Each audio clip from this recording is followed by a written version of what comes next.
Pickaxe. Oh my goodness me. Oh my god, look at our little... Well, if you're watching on YouTube, you're getting treated to our little faces right now. Isn't that nice? If you're listening in another format, then you're going to find it really annoying that we're making constant references to how you can see our faces. No, that's the point, actually. That's the point we should make. We're not going to we're not turning it into a video podcast. It's not a video podcast. No, so this is the only time we'll reference our own faces. So yeah. We're not going to be bringing a thing along and holding it up to the mic and stuff like that. And maybe once in a blue moon, we'll be like, oh, let's like this thing. But, you don't need to be watching the video component. Hello. No. Hi. Welcome. This is the cold open where we do cold things, although they've been rather not cold. Spicy. Warm, I've got a cold thing actually to like really kick off a cold open. Yeah. I've got a Vimto in my hand, and as a kid, I remember one afternoon where I realised if you put water in your juice, it gives you more juice. And there was a good 5 minutes where I was like, oh my god, I've cracked it. Like, this is going to solve so many problems in the world. This is like infinite juice for everyone. Yeah. I was on the verge of like telling my parents about my great discovery, and then I got to the third dilution of the juice, and I was like, oh, right, this is why this doesn't work, because it doesn't taste the same. Oh, no.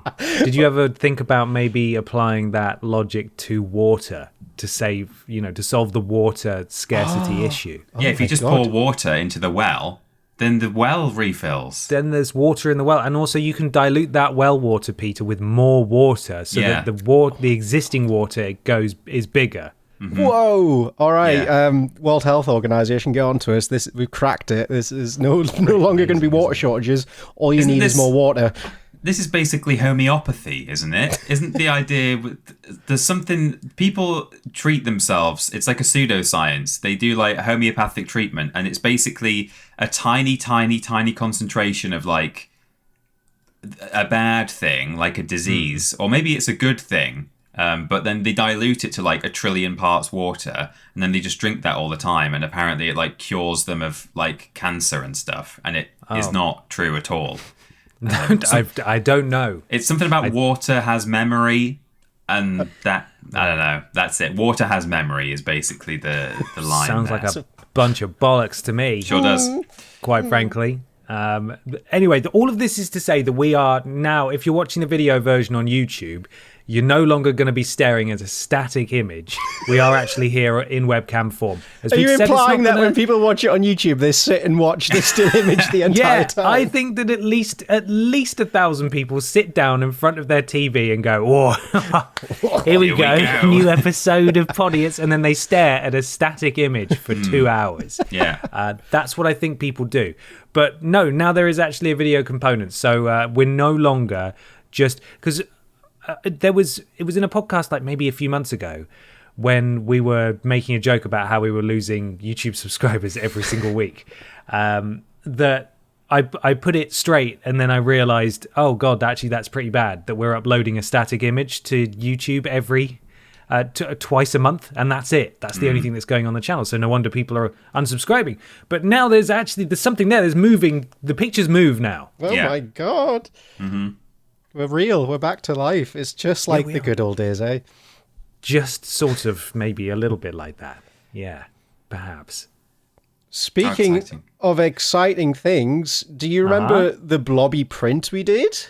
Yes, very exciting. Well, oh boy, we're going to be putting it on some t-shirts soon. Woo! Due to popular demand. That wasn't necessarily the plan from the start. It was just going to be a special piece of spooky art. But multiple people said, I would buy this on a shirt. So, it's going to happen soon. There you go. Soon. Not available yet. Hopefully in time for the next episode. Want to get some samples in, make sure it's all good. But look, keep your peepers peeled. Mm-hmm. We don't have any plans to release any more prints, obviously, because those were... Oh, God, I'm making an absolute racket. I just took out my blobby print to show people. Nice. Those Are you were showing something on your webcam, Ben? You said no, naughty. No, that's a little secret for the YouTube audience. Right. But also, yeah, they were intentionally designed to only be a few. So we don't want anyone who bought a print to feel like they're being hard done by or anything, because obviously you own a one-of-a-kind actual physical art item, whereas this is now, just a piece of clothing, which is, still very exciting, but it's different. It's different. Yeah. Don't down talk the new product, Ben. It's exciting. It's exciting, but also it's not as exciting as an amazing art print. Yes, but you can't wear an art print, so different strokes for different blobs. Precisely. That doesn't mean anything. No, it doesn't mean anything, but that's okay. Shall we? Do you want to? Shall we? Yeah. All right. Yeah. I think we shall.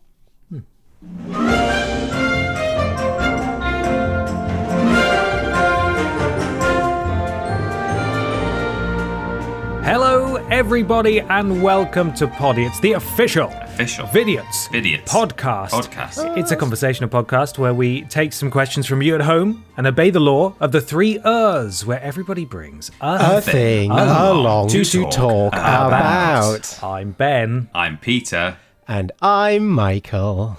Hello, guys, again. Hello, boys. How are we all doing? Welcome to Podiots. Doing very well. I'm worried now because when I edit the audio form of the podcast, I sometimes tweak the thing along to make sure we're more in sync. But it's not going to be possible now. So no, we'll see how well we manage to do that going forward. Oh boy, yes. Welcome to the transition phase where we figure stuff out live in front of a studio audience. Mm-hmm. It's a very exciting time. It's also been an exciting time because I got to see you, Mikey. Yeah, recently. Yeah. You made your little way down to Bristol. We had nice pasta and ice cream. Well, you didn't partake in the ice cream, but you got to watch me eat the ice cream. I did. It was vegan ice cream, and it looked good. It looked like food. It's hard to get vegan ice cream. I really like vegan ice cream. It didn't taste any different, I don't think, but it's not easy to get. Yeah, this one's banging. If anyone's putting out the recommendation now, if anyone's ever in Bristol, usually on a sunny day on the harbour side, you'll see a vegan ice cream van. Check it out. It's bloody expensive. Woohoo! But it's well tasty. Peter, all good with you? All good with me, I think. As far as I'm aware. Yeah. Can't think of any bad. I can't think of the multitude of bad things happening to me right now, so it must be good. Things are. Before we move on and ask Ben how good things are with him, which is very important, but while we're on the subject of Mikey, things are good with you as well, aren't they, Mikey? Moving on to Pastors New. I forgot about that. Yeah. We've had so many people ask if you're joining Triple Jump. No. Have we? I've not seen anyone ask that, but I'm not surprised. Oh, really? I've had a couple. Right. No, I've been littered so many. With it. 2. Yeah, so the this week of recording, I left my current job. Wowee! I'm moving on to pastures new. I'm no longer going to be in the Yogs office and amongst the Yogs and all that lot, but I'm moving on to something new and exciting, which I think you'll all be very pleased about. But I can't say it just yet. Let's wait until I actually start the job before, just in case anything goes catastrophically wrong in the interim. But we're all set and we're ready to go. So, keep an eye out on the socials for what I'm up to now. Amy said to me that she saw someone had replied to like your Instagram post or something, and they said, "Oh man, sorry to hear that. Tough times. Hopefully something will come along for you soon." As though you've been sacked. Thought you've been fired. No, thank Not again, Michael. I'll take another heartbreak. Don't worry. I would never dare leave a job without something lined up. Also, I'm too good to be fired, damn it. Yeah, damn right. Hero of 4th floor. Well, we wish you all the best, Mikey. We do. Obviously, neither Peter or I know because we're not allowed to know. But we're very excited for you. Yes. Thank you very much. And Podiots will go on unaffected. New and improved, in fact. Yeah. No worries there. It. If anything, Mikey's job at 4th floor was holding him back. It wasn't. Yeah, fuck him. Anyway. How are you doing, Ben? Yeah, I'm good. I had a lovely holiday. I went on holiday for my birthday. Yes. And I went to French France, and I wasn't hungry the entire week. It's one of those real first world moments where you eat way too much dinner, and then you get up and you eat way too much breakfast, and then you snack every time you walk through the kitchen, and then it's lunchtime, and you don't want to. Basically, it was Christmas for an entire week, Nice. and I feel like shit. I came back and I feel absolutely dreadful. So I'm trying to course correct now, but my body after a week of gorging itself is not happy about there not being a lot of food in it. So we roll. I had a great time. And then I got to nip across to Bristol and see Michael Johnson, and that was lovely too. So yeah, all good. Excited for this the new era of Podiots. Some of the assets might be slightly different now, but we're working on some new ones that may fully roll out next episode. So slightly different thumbnail, slightly different YouTube album art. It's in the works. It may not be in effect now, but just be aware that the next episode it'll still be yellow. It'll still be yellow. Don't worry. But you may have to look at it twice to make sure that it's actually Podiots. So I tried to turn my lights on behind me into yellow, which they do come in yellow, but it just looks white when I do that. Even though in the room they look lovely in yellow. The camera doesn't like it, unfortunately. It's that auto white balance, man. It's rubbish. I don't know why it does that. But there we are. I suppose maybe we should point people in the directions of Podiots.com. If you go there, donate £3 or more, you'll get a shout out at the beginning and the end of the podcast and join Pod Squad. You'll support us in the process, and we'd bloody love you for it. We'd appreciate it very, very much. Mikey has got the first group of Pod Squad right there in front of him now. We begin with down on ye olde anachronistic. Well, let me do that again. Come on. Ye olde anachronistic thorn. Connor Ross loves daddy business. James bonds. Very good.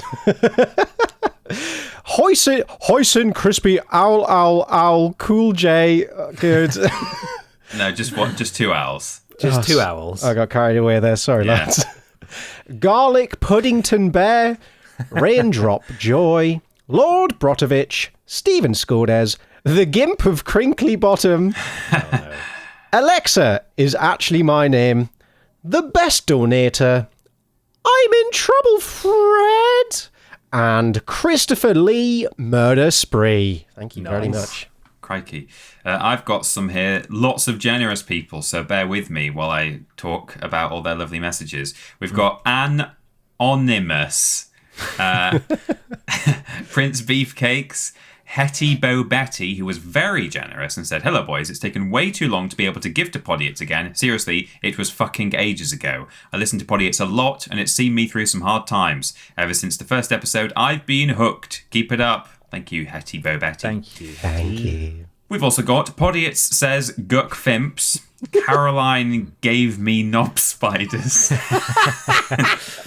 The very generous Choke Me Mr. Blobby, who said, "I found Podiots completely by chance only 3 months ago and have just caught up on the entire backlog of episodes." Wow. Crikey. Podiots is possibly my favourite podcast ever, and I simply had to thank you boys for getting me through some seriously boring days at work. Wow.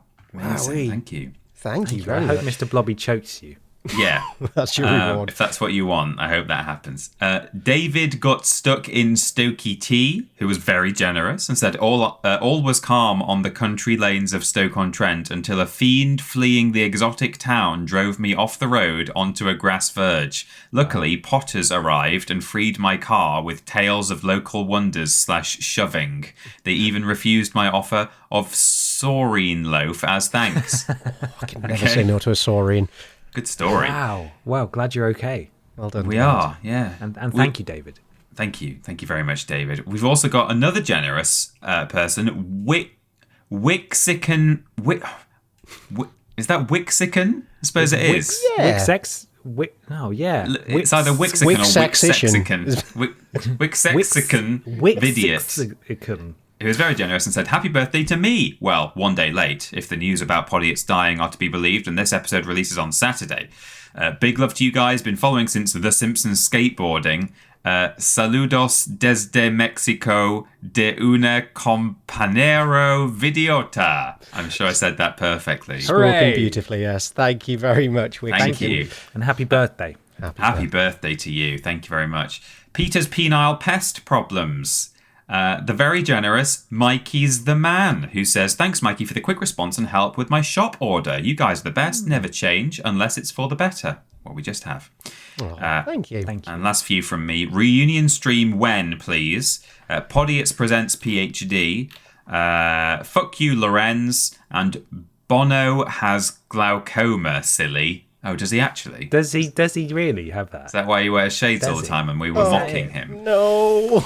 That does sound like something we'd do, isn't it? Cancel Vidiots, everyone. Oh, he does actually have glaucoma. Sorry, Bono. No. Sorry, Bono. Bono, sorry, If we'd man. known, it's fine to wear shades if you've got if that's what you want to do, if you've got glaucoma. But if you Well, I, for one, love his silly little sunglasses now. So.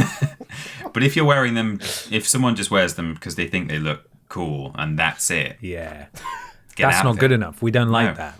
No, we Do hope better. you have glaucoma if you're wearing shades.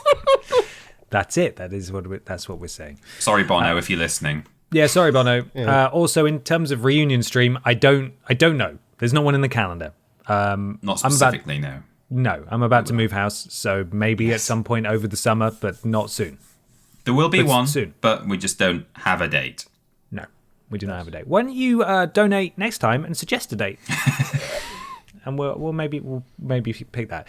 The remaining few of Pod Squad are Big Titty Jesus 42, Cocktails, woohoo, Mr. Macca, Do You Have Blob Spiders, Anonymous, Fuck Mikey's Dream, Bartek 2 Girls 1 Kubitsa, Wear Your Sunblock, the very generous Anonymous, who said, hello boys, had a scare with the big C lately after having a mole removed and just wanted to say you three have no clue the true joy you bring to us fans.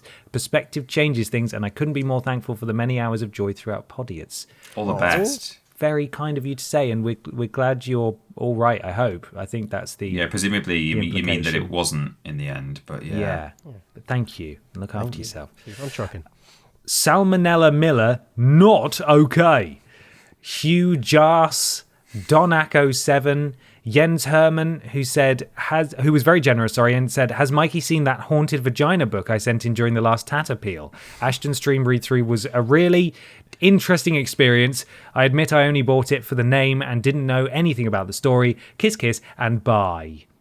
Oh, I Did you hear about it, loosely. Mikey? I'm aware of its existence, but I haven't watched the stream yet, so I'm not sure of the horrors that lie inside. Yeah. But I must check that out at some point. You will have to go watch the VOD. Thank you, Jens, very much for your you, generosity. Thank And you, finally, Alexa, actually it says Alexia. Alexa, add dildos to shopping. You can't say that out loud. We're going to get in Just trouble. Alexia. Alexia. I think it'll still listen, won't it? Maybe. There we are. That's the Pod Squad. Thank you so much. You're all incredible. Podiots.com, £3 or more to get a shout out at the beginning and the end of the show.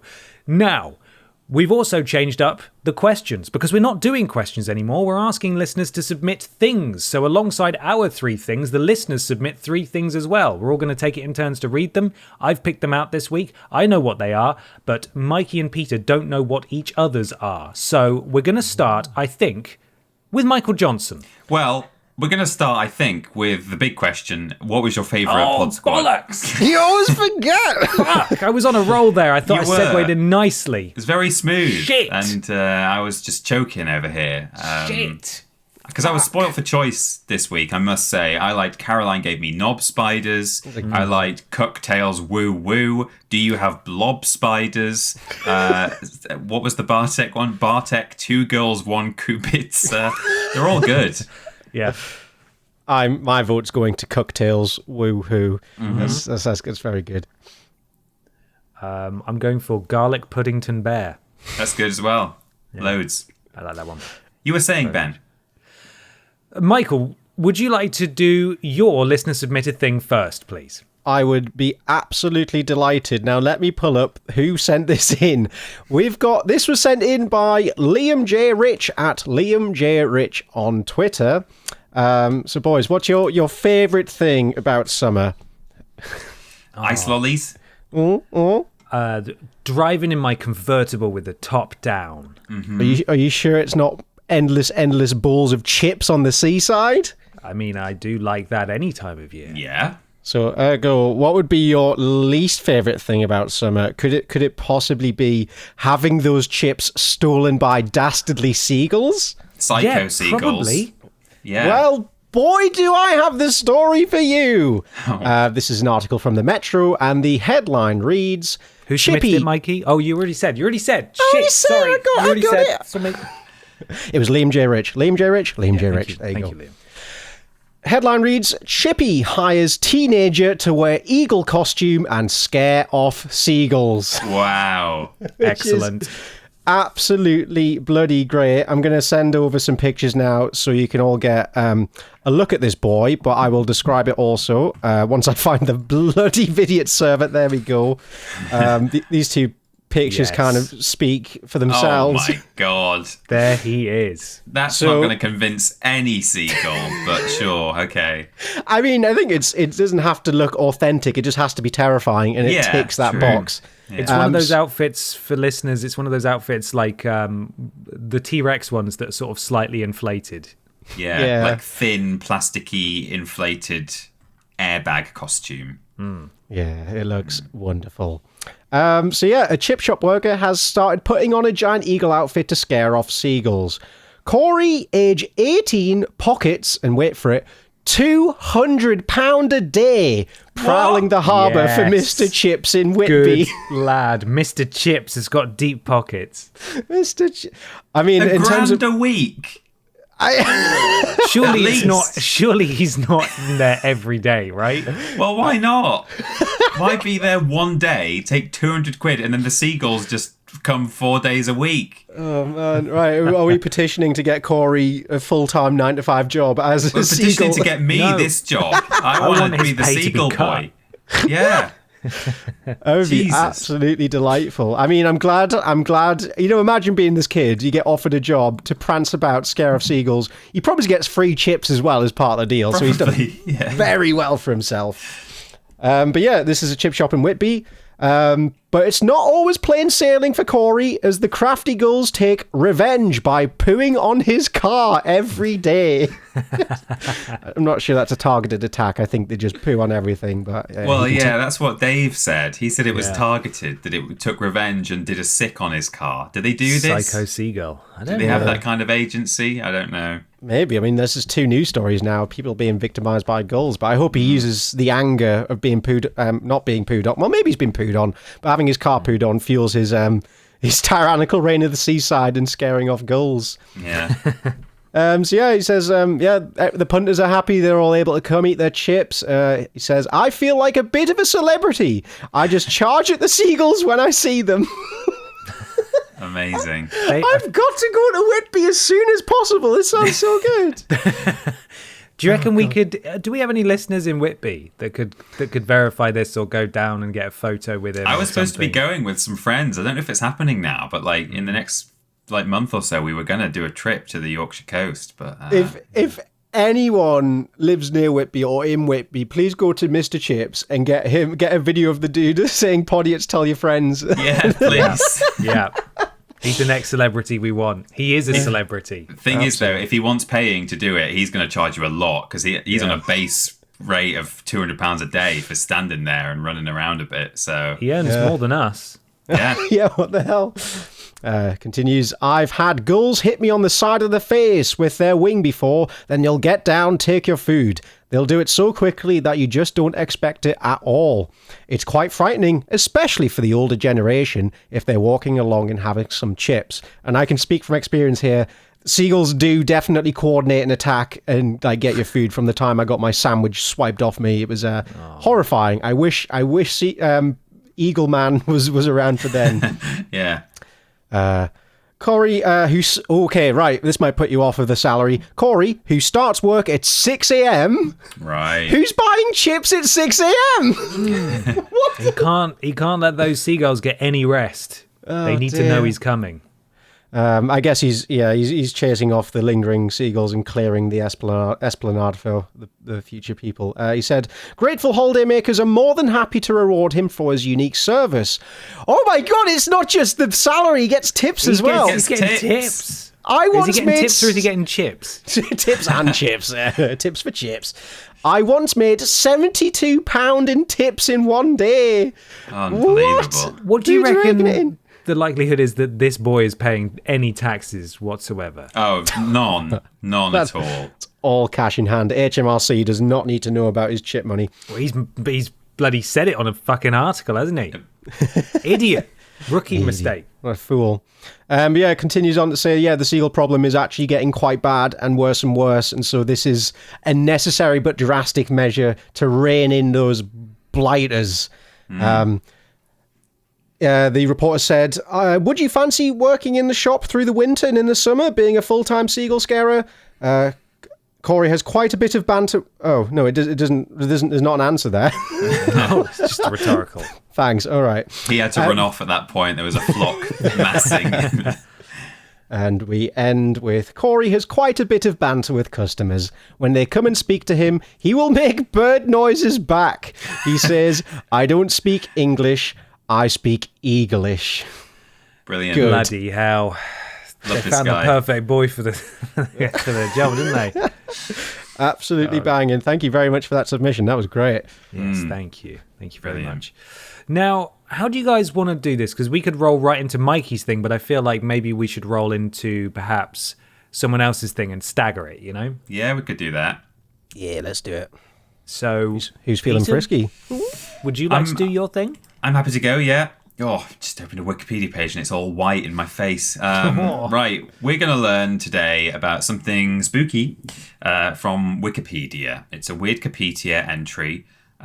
This is all about the well to hell. Oh. Okay. The well to hell is a borehole in Russia which was drilled so deep that it purportedly broke through into hell. It is first attested in English as a 1989 broadcast by US domestic religion-based TV broadcaster, the Trinity Broadcasting Network. Legend and basis. The legend holds that a team of Soviet engineers, purportedly led by an individual named Mr. Azakov in an unnamed place in Siberia, had drilled a hole that was 14.4 kilometers deep, that's 9 miles, breaking through into a cavity. Intrigued by this unexpected discovery, they lowered an extremely heat-tolerant microphone, along with other sensory equipment, into the well. The temperature deep within was 1,000 degrees Celsius, that's 1,800 degrees Fahrenheit. Heat from a chamber of fire from which the tormented screams of the damned could be heard. Oh my God. The Soviet Union had in fact drilled a hole more than 12 kilometers deep, the Kola super deep borehole located not in Siberia but on the Kola Peninsula, which shares a border with Norway and Finland. I thought for a second there it was meant like Coca-Cola. It was like sponsored by Coca-Cola. Yeah, the Kola super deep borehole breaks through into hell. They're like, oh, we should not have sponsored this. Upon reaching the depth of 12,000 meters, that's 40,000 feet in 1989, some interesting geological anomalies were found. Now, I'm going to share with you an audio recording that is allegedly from the microphone that was lowered into this cavity. Citation needed. Citation needed. You can click on this. Let's pause it. It's a time-stamped YouTube URL because the beginning was just some deep noises. But if you pause it when you open it, and we'll play it together. Sorry, it didn't pause. It didn't pause and I got scared. Pause it. Refresh, Mikey, and pause. Okay. Right, I'm back. Okay. So is this a microphone that was lowered down into the hole? Yeah, an extremely heat-tolerant microphone was lowered into the hole, and this is allegedly what was recorded. Okay.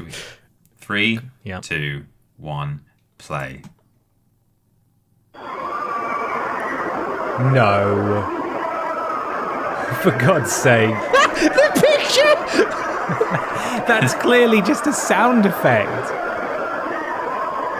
Yeah, I call absolute crap. That is fucking bollocks. Can we stop it now? Yeah, I've stopped it. Thank We you. can stop it now. All the screaming. Right, so I've, just for the fun of it, I slightly read around some of the words in this article. The opening sentence actually begins, "The well to hell is an urban legend regarding a putative borehole in Russia." Boom. But it's an interesting thing. It's the kind of thing that you stumble across, well, certainly I stumbled across on the internet when I was about 12. And, when you're young and impressionable, you're like, oh my God, what's this about? Didn't necessarily think it was a recording of hell, but I trusted that perhaps the recording was made and, maybe it's some kind of geological thing that sounds like screaming. But the article continues. The genuine Kola Peninsula borehole that was dug in 1989, some interesting geological anomalies were found, although they reported no supernatural encounters. The recording of tormented screams was later found to be looped together from various sound effects, sometimes identified as the soundtrack of the 1972 movie Barren Blood. Okay. Whether it is actually from that movie, I don't think is completely confirmed, but yeah, it seems to be just a bunch of sound effects and things. The story was reported to have first been published by the Finnish newspaper oh goodness me, that's a long word, Amanuensia, or Sastia, a journal published by a group of Pentecostal Christians from Levasioki, a village in the municipality of Siikainen in West Finland. Well done. Rich Buller, who interviewed the editors of that journal, found that the story had been based on recollections of a letter printed in the feature section of a newspaper sometime earlier. When contacting the letter's author, he found that that person had drawn the story from a Finnish Christian newsletter, which had printed the story in July 1989. Their editor claimed that its origin had been a newsletter called Jewels of Jericho, published by a group of Messianic Jews in California. And at this point, Bueller stopped trying to trace the origins any further, because clearly this was just something that he said, she said, has been passed on as a story. Cod's wallop. We are whacking those cods, walloping them. American tabloids soon ran the story, and the sound files began appearing on various sites across the internet. Sensationalistic retellings of the legend can be found on YouTube, usually featuring the aforementioned Barren Blood sound effects. Now, there's an interesting little extra detail to this. The story eventually made its way to the American Christian Trinity Broadcasting Network, TBN, which broadcast the story on its network, claiming it to be proof of the literal existence of hell. Ardgeir Rendalen, a Norwegian teacher, heard the story on TBN while visiting the United States. Disgusted with what he perceived to be mass gullibility, he decided to augment the tale at TBN's expense. He wrote to the network. Mass gullibility. That's what the Eagle Boy has. He's he does. I know. I screwed that. That wasn't. No. I like it. I think we've got an episode title right there. Mass gullibility. Rendalen then wrote to the network, originally claiming that he disbelieved the tale, but upon his return to Norway, he supposed. Let me say this with the right inflection. He wrote to the network, originally claiming that he had disbelieved the tale when he heard about it, but then upon his return to Norway, he supposedly read a factual account of the story. So this is him having fun with the network, where he's read this story. According to Rendalen, the story claimed not only that the cursed well was real, but that a bat-like apparition had risen out of it before blazing a trail across the Russian sky. Whoa. To perpetuate this hoax, Rendalen deliberately mistranslated a trivial Norwegian article about a local building inspector into the story and submitted both the original Norwegian article and the English translation, in air quotes, to TBN. Nice. Rendalen also included his real name, phone number, and address, as well as those of a pastor friend who knew about the hoax and had agreed to expose it to anyone who called seeking verification. So basically, he got this network to print a Norwegian article about a building inspector saying, look, here's the original article that proves a bat flew out of the hole. And sorry, was his pastor friend called Carl Benara or something? Oh my God. Sorry. Michael, what's happening? Are you all right? He's had too much Vimto, everyone. He has diluted, but still. Oh, it's strong stuff, my friend. And enclosed the contact details of himself and the pastor so that anyone seeking more information, thinking it was real, would then ring them up and be told, no, it's BS. We've had you there. Wow. TBN did nothing to verify Rendalen's claims and aired the story as proof of the validity of the original. So there we go. Wow. The story continues to be published, around the internet and so on. And in 1992, US tabloid Weekly World News published an alternate version of the story, which was set in Alaska, where 13 miners were killed after Satan came roaring out of hell. No, not Stan. Yeah, Stan, hit me back, your biggest fan. This is me, Satan. Nice. So Very good. Seitan is an ingredient, isn't it, Mikey, in various vegan dishes? Yes, it's a wheat gluten, a meat alternative, if you will. There we are. Seitan. Yeah, I thought Delicious. so. Seitan. Yeah. So there you go. That's the story of the definitely real Well to Hell with a definitely real recording of Tormented Screams, not from the movie 1972's Barren Blood. Not from that. Not from that. No. I'd never heard of that before. That was an interesting one.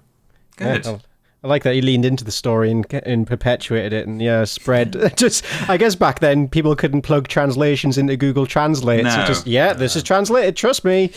I enjoyed within about 3 seconds of us listening to the audio, Ben just went, no.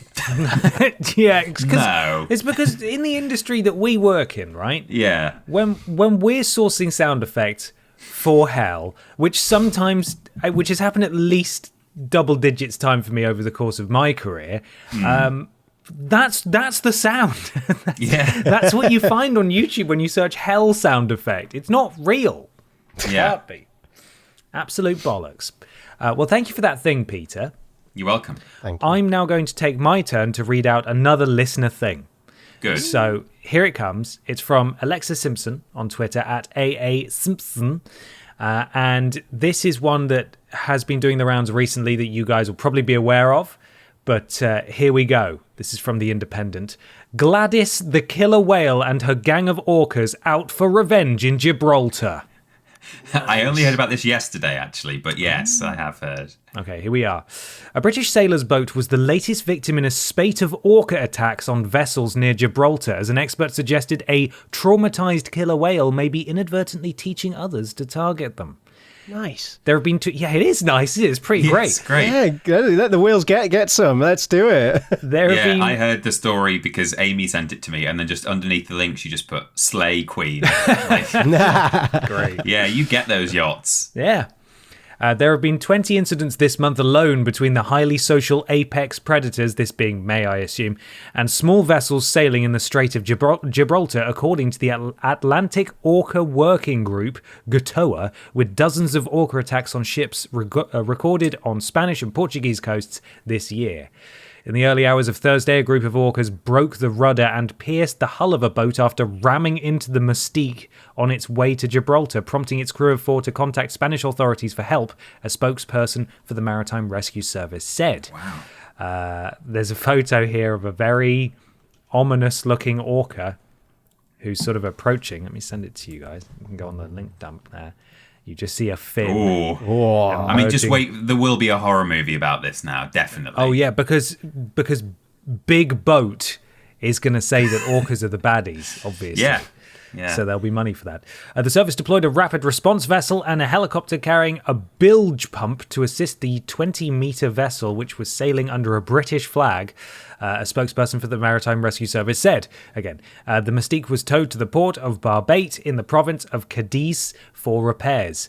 Posting footage of the ordeal on Instagram, British sailor April Boys, aged 31, said, what started off as a seemingly unique encounter ended with orcas breaking off our rudder from the boat, then proceeding to tear bits off the boat for an hour. A huge hole... Wow. What was her title? British sailor April Boys. How's this? How are you spelling It's boys? not spelled buoy. It's not. Come on. Boo. Boyes. All right. Unfortunately, it's too close though. A huge hole in the hull meant we had water ingress to other parts of the boat and the engine room, and I can honestly say it was a scary experience. We are all safe. I'm feeling grateful for the Coast Guard. Earlier in May, the sailing yacht Alboran Champagne, oh dear, suffered a similar impact from 3 orcas half a nautical mile off Barbate, or Barbate. The boat could not be towed as it was completely flooded and was left adrift to sink. It goes on like that. There are various photos of orca damage to all sorts of boats. There's comments underneath, which is fun. Ooh. Right. Much I mean, more part of the reason why this is a bit of a, in my opinion, a slay queen is because what I heard was that the orca that's been apparently teaching the others to do this may have been struck by a boat at some point, and it's learned to like either fear or be angry at boats, and that's why it's doing it. It's not just an orca that's decided one day to start attacking boats. It's like, you know, I got hit by a flipping yacht, you piece of shit, like, and I hate you. Get out of the sea. death to all yachts. In that sense, I don't mind so much that it's angry. Yeah, it says here, experts believe White Gladys is apparently her full name, may have suffered a critical moment of agony, such as colliding with a boat or becoming entrapped during illegal fishing, which altered her behaviour in a defensive fashion. That traumatized orca is the one that started this behavior of physical contact with boats, Dr. Lopez Fernandez told Live Science. We do not interpret that the orcas are teaching the young, although the behavior has spread to the young vertically simply by imitation, and later horizontally among them, because they consider it something important in their lives. I assume that's been translated, but that's an interesting way of talking about it. Sorry, I jumped in there with that little detail. That's all right. I wasn't going to read the end, and now I have, so you prompted me to do that. But this is great news. I first learned about this from memes, because there was someone posted a screenshot of an article on Imgur, and then there was that meme that's, you know, that goes I wish orcas a very pleasant have I introduced you to Jeff Bezos's yacht. Which would be great. Yeah, that would be nice. One day. Yeah, like I think that's on the up and up. I think one day the orcas are going to join forces and just fuck shit up. Yeah. I'm here for the animal uprising. It's about time. Let the monkeys roam the streets and beat the humans to death. Well, maybe not like, me. No, I'm on the good ones. We don't want that one. That's like it's what Moby Dick was based on, isn't it? Like an allegedly. A supposedly real event. They made a movie about the more real side of it, not an adaptation of Moby Dick. What was it called? In the Heart of the Ocean or In the Heart of the Sea or something, where a whale was like attacking. It was like a sperm whale or like a really big one, not like an orca, and it was attacking whaling boats in the whatever it was, the 1700s or something, and like sinking boats and stuff. And these whalers got washed up on a desert island and had to like cannibalize each other because this whale came and destroyed their boat. Because it had been killing whales. Yeah. So, sorry. You reap what you sow. Yeah. Yeah, absolutely. So there we are. That's another listener-submitted thing. And now, Michael Johnson, I believe it's time for your thing. Ooh, I don't know why I'm making noise. I've got the document right in front of me. Hello. Yes, so recently in the news, there was a story of a senior prank gone too far. For those not in the loop, senior pranks are just kind of the silly little things you do at the end of year. Just it's a mixture of light debauchery and heavy debauchery. And today's tale is a tale of the heaviest of debauchery. It gets heavier. We begin. North Carolina high school students pour cement in toilets in costly senior prank. That's not a prank. Right? Exactly. That's vandalism. Just vandalism and destruction of property, my friends. Where's the joke? I've got to go poop, and you put cement in it. You buggers. A group of North Carolina students landed themselves in hot water after they poured cement into toilets at their high school as part of a senior prank. Sometime on Thursday night, the students broke into the school and poured the mix into a number of toilets and urinals, according to the district. So yeah. You could, yeah. We once had, this is reminding me now, we once had a day in school where a child just decided to urinate into a water fountain. God. Okay. Yeah, that was gross. We had to shut down everything that day. But imagine now the whole school has to resort to peeing in water fountains because of some little buggers. Oh dear. Photos of the evidence obtained by the district shows toilets now unattached from plumbing, filled with a thick grey layer of cement in the bowl. One toilet bowl also had tennis balls in it, just to really mess things up. The cement wasn't enough, lads. Come on. Just being arseholes. So in total, the damages cost more than $4,000. And then the writer of the article at this point starts getting quite punny with it. While the case may be tough to crack, the district warned that those responsible will be potentially charged and suspended. If those caught are seniors, they can flush their hopes of participating in their graduation ceremonies down the drain. So that's one example of a senior prank. I thought, well, surely there's got to be worse ones than that. I mean, that's pretty bad, but come on, kids can be rotters when they want to be. So what else is out there? Oh boy, did I find a few fun ones. Okay. In McClure High School, seniors took a prank too far when they unleashed an unpredictable hell on their schoolmates. Masked seniors proceed to bombard students with firecrackers, cherry bombs, smoke bombs, and water guns filled with bleach and urine. Oh my God. What the hell? Yeah, that's Bleach? just domestic terrorism, my friends. That I would be. Yeah, that is actually terrible. But oh boy, it doesn't get worse. It gets weirder and more wonderful. Splendora High School seniors broke into their school for their annual prank. The kids threw streamers and balloons throughout the hallways, but after they tripped a fire alarm, they scattered. However, a handful of teens remained and decided to take the prank to the next level. So like streamers and balloons, a nuisance, but fine, in good fun, I guess. I mean, not for the janitors, you have to clean it up, but I guess, it doesn't matter.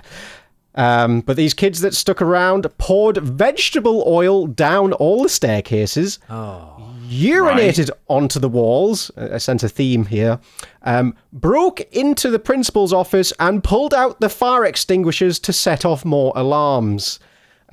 Good. But saving grace here is that the act was all caught on camera. And so, pretty quickly the kids were rumbled. And, they got properly done for that one, as they should be. Yeah. Hunter Osborne, an Arizona high school student, was charged with 70 counts of indecent exposure and 1 count of distributing harmful items to minors. What could possibly rack up so many charges? Well, for his senior prank, he decided he would expose himself in the high school football team's yearbook photo. Okay. Right. What a fool. So he got his willy out, and then that picture, I guess, slipped past the people looking over the book and made its way to 3,400 students. How did that... Okay. How on earth could that... All right, or whatever. It's just silly. Oh, boy. And now one of my favourites, the final one. Students at the Brooklyn School for Global Studies. That sounds made up. The Brooklyn School for Global Studies. Okay. Well, maybe this one's slightly more dubious, but I like it, so it gets read anyway. They decided to whip up a succulent chocolate and laxative cake for their teachers. Yeah, in the hopes that they would poop a veritable fountain of comedy, it says. Yeah, what's funnier? Yeah, wonderful language, God. Instead, they learned that when you drug someone with a random dose of laxatives without their knowledge, you don't produce comedy so much as a medical emergency. Sadly, yes, 2 teachers ended up in the hospital and 3 more got sick because, you shouldn't really be taking laxatives recreationally, let alone just dumped into a chocolate cake. No. It's a terrible idea. As for the students, not only did they get suspended and barred from graduation, they also got arrested and charged with assault. Results. Well done. And that... Glad to hear of at least some people getting done for these. That's like, karma. I like it. Yeah, I mean, all of these should be jailed forever, but, I mean, oh no, you don't get to go to your graduation while you sprayed bleach and urine on people. Come on. God, unbelievable. Did you guys ever have anything like that in your schools? Apparently, it is done in the UK, and it's called Muck-Up Day. Muck-Up Day. Muck-Up Day. No, the closest thing I can think of is that my primary school, actually... each year, the year 6s, that's the final year for those who don't know in UK primary schools, would do a play. It wasn't a pantomime. It was like we did Sweeney Todd, and like a different year did Oliver Twist and stuff. Nice. So we put a play on. It'd be done for 3 nights in a row. All the parents would come and watch it. And on the last night of the play, at the end of the year, we would always get the headmaster up. And then he would just be sprayed with silly string and shaving cream and stuff, and he would just sort of be pied, and it was like a bit of a tradition. It happened every single year, and he came to expect it. But then apparently my sister's year, she's 2 years below me, they weren't allowed to do it anymore because the year before it got really chaotic and like he got it like in his eyes, and he was like being like roughed up and stuff by these children. Oh, no. And his glasses got broken. Like apparently his glasses came off, and like someone trod on them. So then it was, from that point on, it was banned, and you could no longer spray Mr. Aston with silly string. Oh, Jesus. When head teachers shout, it's like otherworldly, like nothing else rocks you to your core like that. Imagine the roar that erupted from him in the midst of all that. Yeah. My word. Yeah. Thank you, boys. That was my thing. Thank you, Mikey. Very much, Michael Johnson. That means, Peter Austin, it's your turn to read your listener-submitted thing. It is my turn. This was submitted to us from Groovy Pasty, at Groovy Pasty on Twitter. It's according to the Manchester Evening News. And the headline is, men, and then this is in quotes, men from Manchester are holding dogging parties in the bushes behind a roadside cafe called Big Baps. Wow. Little subheading says, if you came and had breakfast at our cafe, you'd see 2 or 3 doggers guaranteed. It's like a promise. Yeah. Oh my God. We guarantee you will see 2 or 3 doggers. Or your money back. Yeah. A bat and a dog. This appears to have been written by 2 people, Damon Wilkinson and Phoebe Fuller. So I hope they had a good time going and doing the research. Well, Davey Baps. touched his Wilkinson, and then Phoebe was Fuller after eating at the cafe, wasn't she? Goodness, yeah. Right? That's it. That's what it was. Yeah. The owner of a roadside cafe, or it's just a load of ads. The owner of a roadside cafe in Yorkshire says her business is being blighted by men from Manchester holding dogging parties in the bushes. Sharon Werrett, co-owner of Big Baps at Junction 25 in Brighouse, says that she sees 2 or 3 doggers every morning as she's serving lorry drivers their breakfast. Oh my God. England is a hellhole, isn't it? Isn't it just? She claims that the men come from Manchester, and sometimes so Come in the many bushes people. too. Sorry. Indeed. She claims that men come from Manchester and in the bushes, and sometimes so many people turn up, there's no room for lorry drivers to park in the lay-by. Because they're all fucking in the woods. What is happening? Yeah. She told Yorkshire Live, if you came and had breakfast at our cafe, you'd see 2 or 3 doggers guaranteed. Most people think it's funny, but actually it's really seedy. Sharon claims that the wood behind her cafe is littered with condoms and old mattresses that are used for people to have sex on. Oh my God, I didn't realise, that it went to that level. That's- God, Yeah, they've got the actual infrastructure in place. Oh, wowie. She says she's repeatedly reported the issue to her local MP and the police, and now she feels she needs to warn walkers in the area. She said, if it were a female and male dogging site, I'd feel exactly the same. That just doesn't come into it. It's the fact that it's a dogging site. I guess she's saying it is actually all men in this case, but that's irrelevant. That doesn't come into it, Peter. It doesn't come into it. There's a hotel 20 yards up the road. I'm sure they'd appreciate the business. Putting special doggers discount on for rooms by the hour. She continues, it's dogging massive. Oh, what? Full stop. It's dogging massive. Full stop. The truckers who do manage to park there on a night get propositioned. They knock on the cab and say, do you fancy a bit? Goodness me.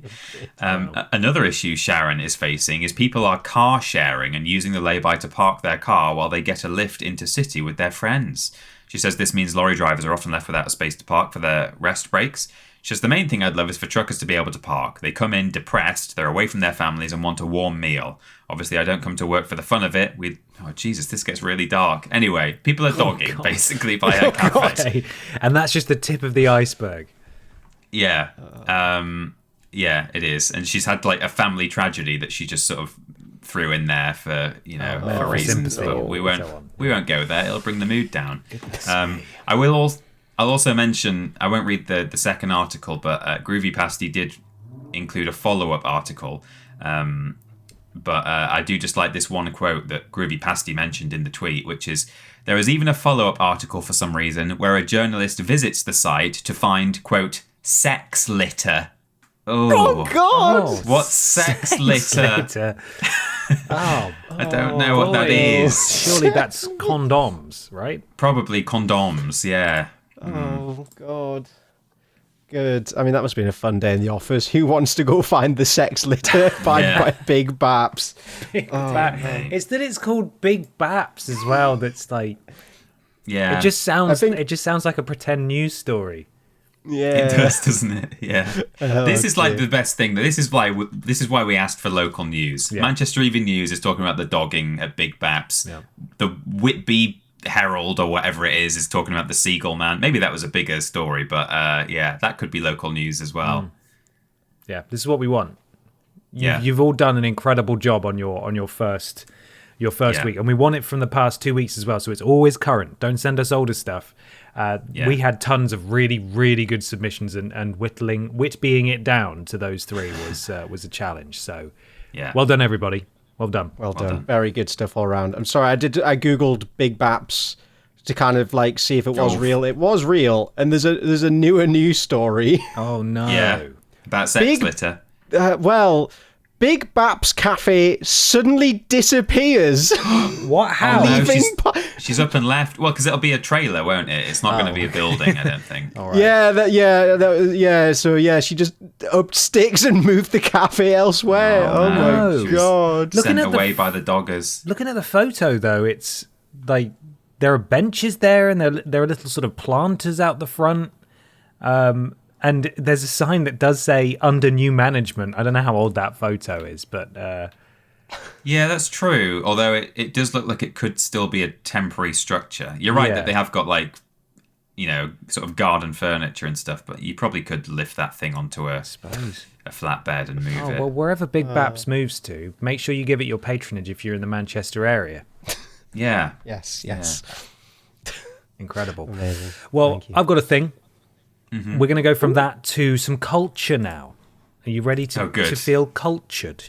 Raise the brow a bit, I think. This is something I discovered through like some meme, I think, like most of my things that I find interesting. It's like a screenshot of some Tumblr conversation, and I've actually looked into it myself. So this is a write-up that I've taken bits and pieces from a website called The Imaginative Conservative, and it's a really well-written article with lots of personal experience about the topic, but I've cut those bits out, so I'd recommend going and reading the whole thing if you're interested. So here we go. Right. It's time we talk about the first ever music pirate, Mozart. Ooh, okay. Here we go. Okay. The 14-year-old Mozart didn't see himself as a music pirate, mind you. He was just doing the thing he so excelled at, with his musical genius and photographic memory back in the spring of 1770. He and his father Leopold were in Rome, working their way through Italy for the month as the young Wolfgang performed and studied and learned. Their timing was perfect. Rome during Holy Week. This was the only time and place you could hear Allegri's famous, I'm going to try and pronounce it now, Miserere Mei Deus, I think, being sung in the Vatican Sistine Chapel, to be more exact, on Wednesday and Friday of Holy Week. It was a big tradition. Since 1514, a total of 12 Misereres had been chanted/sung at this service. This 12th one, a setting of Psalm 51 composed by Gregorio Allegri in the late 1630s for Pope Urban VIII, had become the mainstay, far and away the most popular Miserere. To attend this service and hear this music was a big deal. Visitors, musicians, and travellers would arrange their schedules well in advance to be sure to catch a performance. So this song was performed very rarely. Why the big deal? Mystery and inaccessibility have a way of adding cachet to any piece of music, particularly one so strikingly gorgeous, at once austere and lushly inviting. The Vatican knew it had a winner on its hands with Allegri's Miserere, and wanting to preserve its aura of mystery and exclusivity, forbade replication, threatening anyone who attempted to copy or publish it with excommunication. But the teen Mozart was hungry for a challenge, and, well, you know Mozart. He was spirited, free-thinking, not prone to doing exactly as he'd been instructed if he didn't see the rationale behind it. So, what a rebel. Wolfgang, you old card. So we all know Wolfgang. So as he and his father attended the Wednesday service, he listened to the incredible choral music, and after the performance, his brain set to work. Late into the night, he wrote it out from memory, note for note. And we're talking 12 minutes of choral contrapuntal music. There are 2 chorus parts divided at times by 2 to create 4 groups of singers. On top of that, there are 4 solo voices that create their own quartet voice. All this stuff going on a cappella, and Mozart got it all. He went back on Friday night to give it a double check. All it needed was a few minor tweaks. Think of the wonder the teen prodigy must have felt, the challenge rising up in him. The exact notes of the composition had been kept a secret for over 100 years after all, like something out of a Grimm Brothers fairy tale. Time for the spell to be broken. After Easter, he and his father continued on with their Italian travels. Later in the year, they encountered Dr. Charles Burney, a noted music historian who, upon his return to England, published the unpublishable Miserere in 1771. To thicken the intrigue, it should be mentioned that Burney also met up with Padre Martini, which is a great name, who owned another, albeit plainer and simpler, unauthorized copy.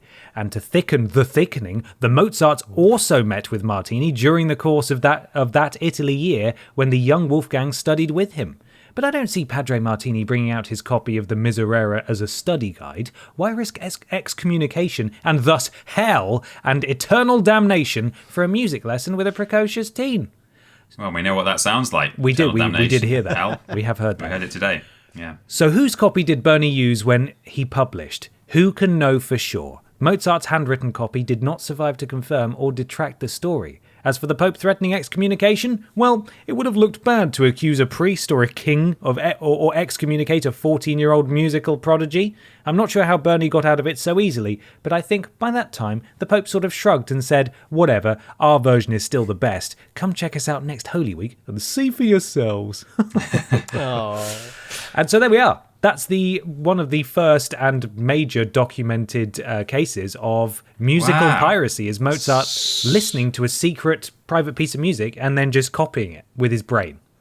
What a baddie. I know. Oh, what a legend. I didn't realise Mozart just tweeted was like the photo of Mozart in a pirate cap. He did that. Yeah, it's quite a good one. It's good. I like it.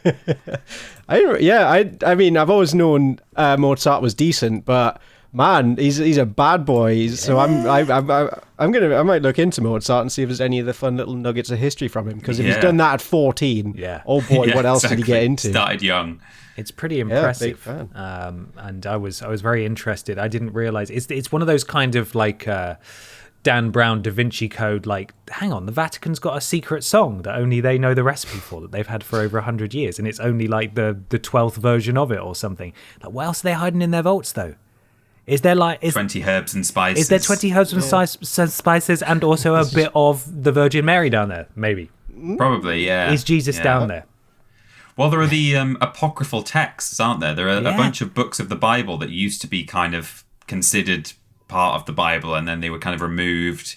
And there'll be, I mean, the Vatican Library, like, whether or not you're religious, it would be really interesting if you could read a single flipping word of what's in there, which I couldn't, because it's probably mostly in Latin and Hebrew and stuff. Just imagine the smell. Oh, it smells musty. So good in there. Yeah. There'd be some really interesting stuff in there, I'm sure. It would be absolutely I'm jealous of people with memories like that. I struggle to remember the words that are in front of me as I'm reading sometimes. So to remember a 12-minute whole symphony. All right, well done, boy. You've truly earned your status as genius. It's pretty incredible, isn't it? It's crazy. You wouldn't steal a handbag. No. You wouldn't copy a Miserata or whatever it was. A Maserati. You wouldn't copy a Maserati. No, you couldn't. You absolutely wouldn't. Well, there we are, ladies and gentlemen and others, boys and girls and others. That is this episode of... Oh, happy Pride Month, by the way, everyone. Happy Pride Month, yes. And thank you for listening, and thank you for submitting your things to us. We will, of course, be asking for those again next time. Saturday releases going forwards. And let us know what you think. I think it's worked pretty well, and will keep us fresh going forwards, so we don't have to rely on trying to dodge previously asked questions. So hopefully you enjoy it, And thank you in advance for your support. And if you're watching the video version as well, thank you for that. There is a place you can go if you would like to support us directly, though, and that is some kind of shop, Michael? You're darn tootin'. If you navigate over to vidiotsofficial.com, you will find our lovely little shop that's located on there. So currently we have 4 prints, blobby prints in stock, so time is running out if you still want one. So yeah, maybe go check into that. But we will also soon be releasing the blobby shirt. But if you just can't wait, then there's a whole host of goodies on there right now, including sticker sheets, mug, hoodie, and various t-shirts. Sadly, you can't combine the shipping of the print and the t-shirts, so that's that. I don't know where I was going with that. Different storefronts. Different stores. So yes, ones are being shipped out my bedroom. The others are from the the t-shirt printing land, wherever that is. So yeah, go check it out. But do keep your eyes peeled on the shop, because there's some. We're gonna maybe have some fun with the colours and stuff. See how fancy we can take it, because it's a stunning design, if I say so myself. Phenomenal. Really, really good. I forgot to say, Peter, I went to Snappy's when I was in Bristol. Did you? Yeah. It was very exciting, but I didn't get a pizza because I didn't have enough time. But I got chips, and they were all right. Nice. That was it. Just wanted to tell you. The chips. Did a seagull get the chips? No. Or no. Good. No. The chips are quite sad and salty and sad, I think. Oh, I like them. I think they're pretty good. Are they square? To be fair, square. No, they're not. Sadly, no. Are they square? What? Square chips. Square chips. Square pizza. Snappies. You get square pizza. Yeah. Okay. Right. Come on. Fake fan. Fuck. No, they're not square. But I enjoyed them. Never mind. Yeah, it took me right back, but I need to go back there and get a proper pizza at some point. Anyway, YouTube, Twitter, Facebook, all.com/Vidiots. Vidiots official. Go there for all sorts of stuff and postings and, usual bollocks. Our Discord is vidiotsofficial.com/Discord. We'd like to thank Tommy and Fleckers for modding us there. Go chat with like-minded Podiots listeners and Vidiots viewers if you fancy. We should have probably also said at the beginning of the episode that there's also a place on the Discord to submit things to. Is there? I didn't tell you about it, did I? Shit. Well, yes, there's also a little there's a bit on the Discord. Great, smashed it, Mikey. Well, yeah, there's on the sidebar there's a things submission place where some people also threw them in, but we had some corkers already, so I didn't even know about that. Sorry people who submitted them on Discord. That's my bad. I just didn't tell anyone else that I did that. And just make sure they're contemporary. If you're going to put them on Discord, make sure they're contemporary, because obviously you're not responding to our request for them, so they might be sitting in there for a while, which we understand. But make sure they're from the last week and a half, something like that. That'd be great. Twitch.tv/Vidiots official. No plan for streams currently, but obviously we'd love to do a reunion stream at some point this summer. We will let you know when. We promise we will. What else we got here? Of course, podiots.com. £3 or more to get a shout out at the beginning and the end of the show and join Pod Squad. Here once again is the Pod Squad for this week. We begin with let me pull up the image. I forgot this bit was coming. Down on Ye Olde Anachronistic Thorn. Connor Ross loves daddy business. James Bonds. Hoisin Crispy Owl Cool J. Garlic Puddington Bear. Raindrop Joy. Lord Brotovich. Stephen Scordes. The Gimp of Crinkly Bottom. Alexa is actually my name. The Best Donator. I'm in trouble, Fred. Christopher Lee. Murder Spree. And that's your lot. Also, Anonymous, Prince Beefcakes, Hetty Bobetti, who was very generous, thank you very much. Podiots says Guck Fimps. Caroline gave me knob spoilers. The very generous Choke Me Mr. Blobby. The very generous David got stuck in Stokey Tea. The very generous Wixican Vidiot. Peter's Penal Pest Problems. The very generous Mikey's the Man. Reunion stream when, please. Podiots presents PhD. Fuck you, Lorenz, and Bono has glaucoma, silly. Sorry, Bono. Sorry, Bono. Sorry. We've also got Big Titty Jesus 42, Cocktails, woohoo. Mr. Macca, do you have blob spiders? Anonymous, fuck Mikey's dream. Bartek 2 Girls 1 Kubitsa, Wear Your Sunblock, The Very Generous Anonymous, Salmonella Miller, Not Okay, Huge Ass, Donac07, The Very Generous Jens Herman, and Alexia Add Dildos to Shopping. Thank you very much, Pod Squad. Podiots.com, once again, £3 or more to get a shout out at the beginning and the end of the show. Peter Austin, what's out on Vidiots this week 5 years ago, please? I'll tell you, I've just noticed, by the way, my microphone seems just slightly too loud. So sorry if I've been peaking a little bit, guys. Sorry about that all the way through We'll be this okay. podcast, but never mind. Hopefully you didn't notice. I shouldn't have pointed it out, really, but it's too late now. No, it's fine. Anyway, this time several years ago, we had Worst Games Ever game selection for the 17th of May, Prove It, Spyro 2, Ripto's Rage, Part 1, Worst Games Ever, Shell Shock 2, Blood Trails, Skyrim Zoo, Chapter 12, a Mammoth Edition, Sunday Funday, Little Big Planet, Memory Cards for the 21st of May, which featured Super Smash Bros. Melee, Atari Star Wars, and Unreal, Prove It, Spyro 2, Ripto's Rage Part 2, Post Some Tat number 14, Happy Birthday Ben, Yes. Han Solo Connect Dance Challenge, piece of cake, brilliant. Nice. And then the raw green screen footage is unlisted, but you can probably still find a link to that somewhere. Yep. Prove It, Spyro 2 Ripto's Rage live action challenge, Skyrim Zoo Chapter 13, an Icy Excursion, Sunday Funday, You're in the Movies. That was a good one. Oh, yes. Memory Cards for May 28th, John Madden Football, House of the Dead 3, Super Mario Bros.